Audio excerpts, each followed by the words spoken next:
this is Pete Madsen for acoustic guitar, and I'm here to present Adam Levy's lesson on how Neil Young pulls singular sounds from common chords.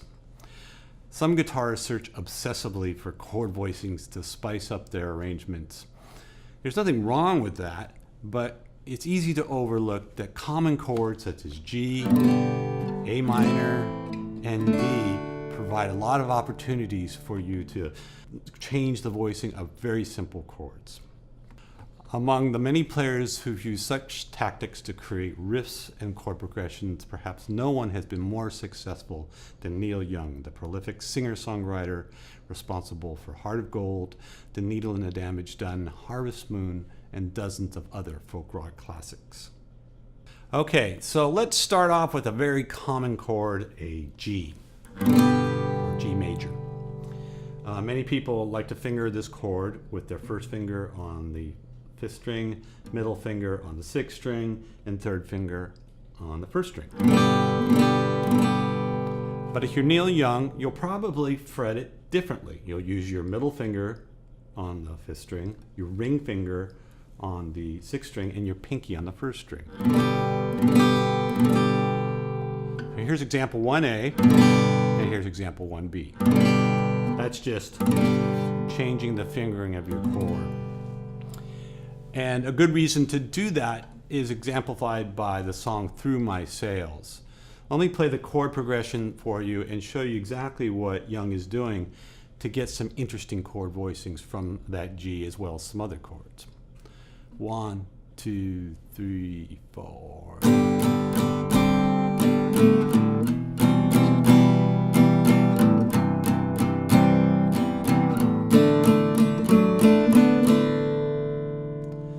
So back to our G chord. Actually, he's not even really using the 5th string. He'll just use like the ring finger to block off the 5th string. And that's your G. But then he'll play this G sus4 chord by putting the 1st finger on the 2nd string. And then we get a G add 9 chord by moving the 1st finger to the 3rd string. So right there, you've got 3 different variations on a G chord. He then goes to an E minor chord, but he actually plays this embellishment here by putting a C note in here. And then pulling that off, actually pulling it off, but taking the finger away. And it goes to an E minor. And then he plays the C major G, and it's important to use the middle ring and pinky. That in itself is a very colorful sound, but then he'll add the 1st finger to the 2nd string for 1st fret. And then we'll play a D5 chord. Actually, we're blocking off the 1st string, so we don't play the 1st string. I'm just letting my middle finger touch that string so that it doesn't sound. And my 3rd finger will come in to play the 4th string at the 4th fret.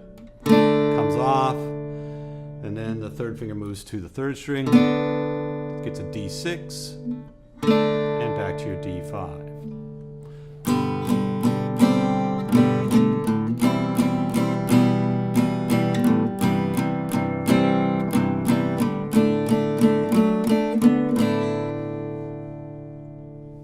Okay. Let's move to example 2A, and this is an idea based on the song Revolution Blues. He's going to use some variations on A minor. If you know your 1st position A minor chord, just 1st finger on the 2nd string, middle finger on the 4th, ring finger on the 3rd. And then it's going to be a sus4, A sus4 chord. So what I do is just put the pinky down, and that supplants that finger.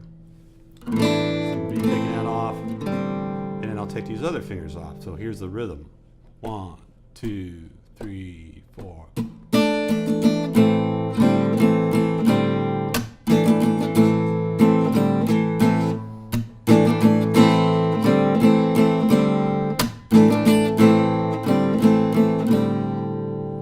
Now that's a really interesting idea. We can use that with different chords. Let's say we take a C chord. This is example 2B. And then we add the pinky to get C add 9. And we'll go back and forth with that same kind of rhythm that we played for example 2A.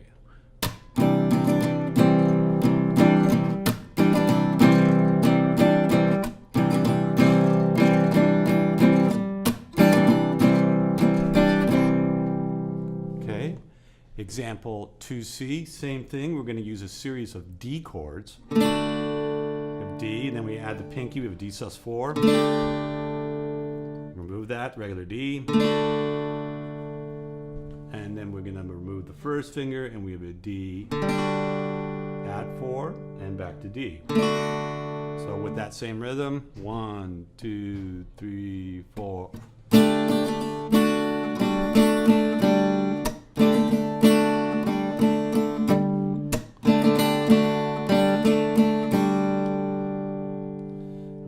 Finally, in 2D, we're going to start off with this D7 sus4. If you think of a D7, looks like that, and you push the pinky up to the first string 3rd fret, and you get D7 sus4. We'll then go to a D minor 7, barring 2 strings and playing the 3rd string at the 2nd fret. Remove that 2nd finger, and we get a D minor 11, back to D minor 11. So here's example 2D. 1, 2, 3, 4.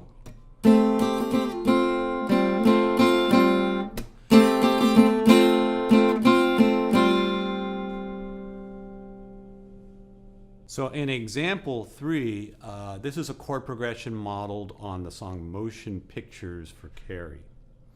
I've actually tuned my guitar down a whole step from, well, standard tuning. It's still standard tuning, but down. This is D, G, C, F, A, D. So the song is going to be using a series of D chords in the beginning, but they'll actually sound as a C chord. So let me play example 3. 1, 2, 3.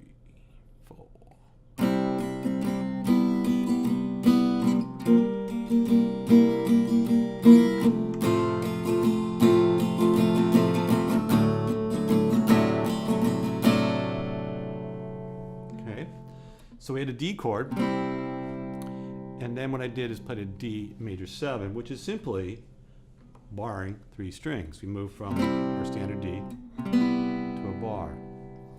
Now you'll notice the melody is descending down, so you would expect the next chord to be this D7, and it is. But Young uses a little hammer on in this to get a nice little D11 to D7 chord voicing.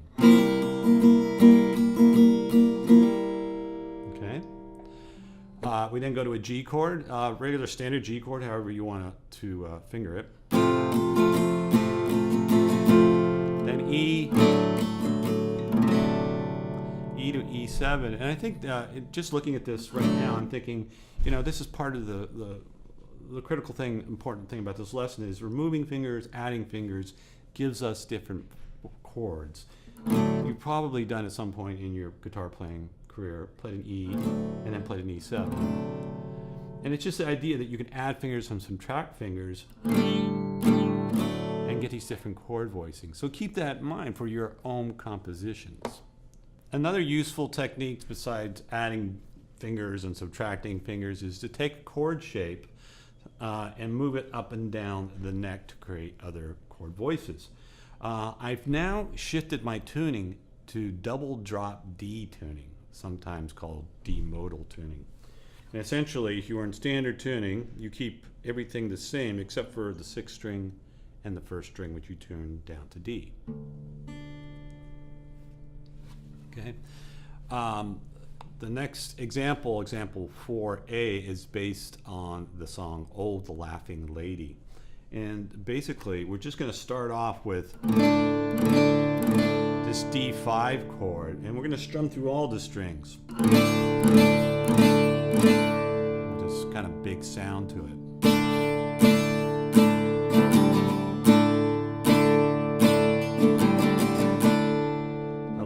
the first finger to create a D sus4 and come back to D5.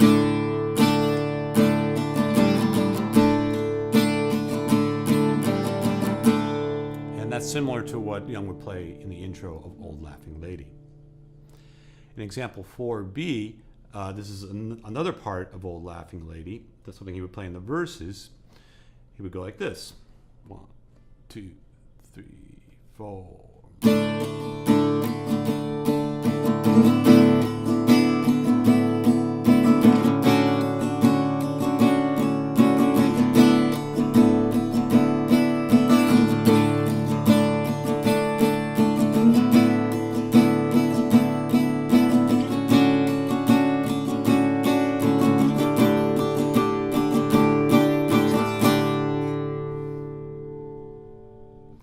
So as you can see, I'm just using the same chord shape that I used for the D5. I move it up 2 frets to the 4th and 5th fret, becomes D6-9. Move it up 2 more frets, it becomes D major 7. And then I move back down to D6-9. You repeat. And on the second pass, we come all the way up to the 7th fret. We end up with a D sus4. Okay, in example 4C, I've taken the same tuning, the D modal tuning, but I brought it down another whole step. This is like the song Don't Let It Bring You Down.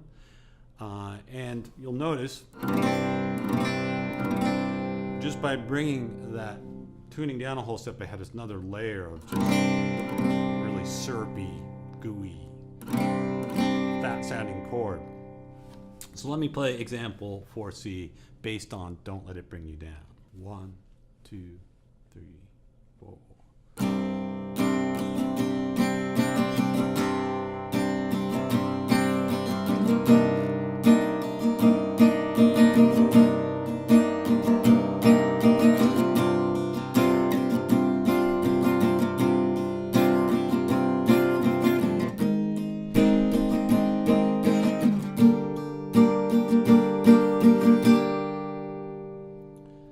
So we start off again with this D5 chord, and then we're going to move that shape up to the 5th and 6th fret,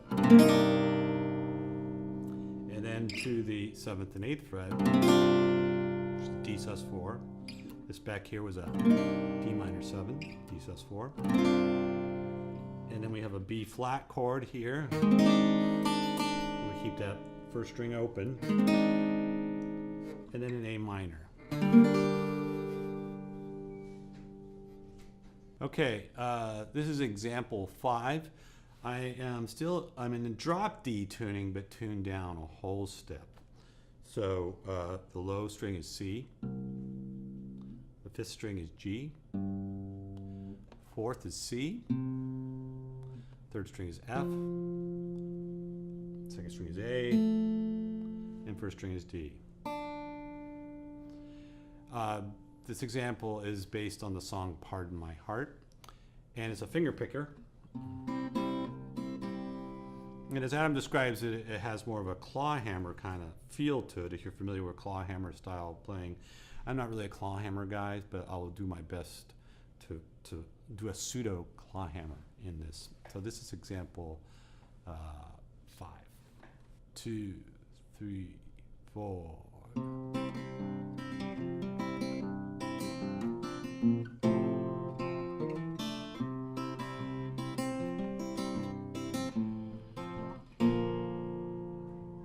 Okay. We're starting off with a D chord. And Adam points out that, getting those hammer-ons right is important to the timing of this. So they have to be a pretty pronounced hammer-on. Sorry, let me do that second part. We're going from a C add 9, so a G/B. This slide back to D, G/B. Okay, for example 6 and 7, we're going to be back in standard tuning. And after all those low tunings, you might hear that standard tuning sounds pretty fresh to your ears. It does to mine, for sure. Example 6 is based on the song Look Out for My Love. And let me play it for you and explain what's going on. 1, 2, 3, 4.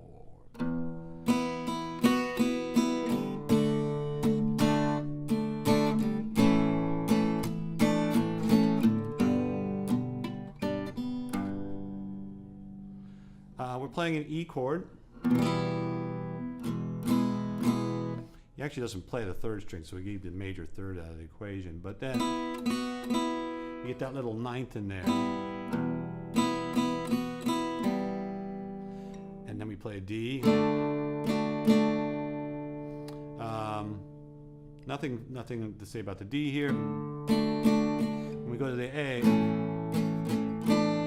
throw in an A sus4. I just slide my pinky over. And a G.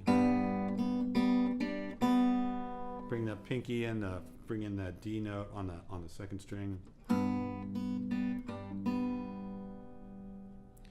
Finally, in example 7, this is based on the song Heart of Gold. And let me play that one for you. 1, 2, 3, 4.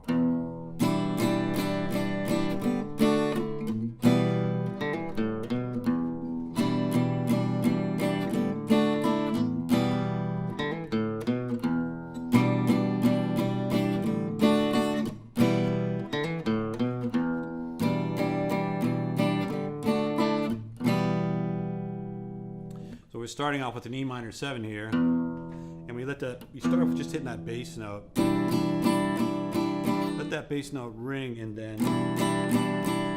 that strumming underneath sounds really nice. The D,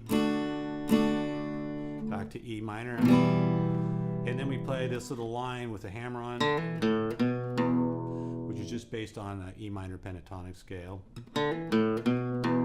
Back to our E minor 7. The second time you bring in a D sus2 just by lifting off the ring finger. Another nice little open sound. Back to E minor. And there you have it. So that's our lesson on Neil Young. As you can see, a lot of this stuff was in different tunings, using different sounds and open strings.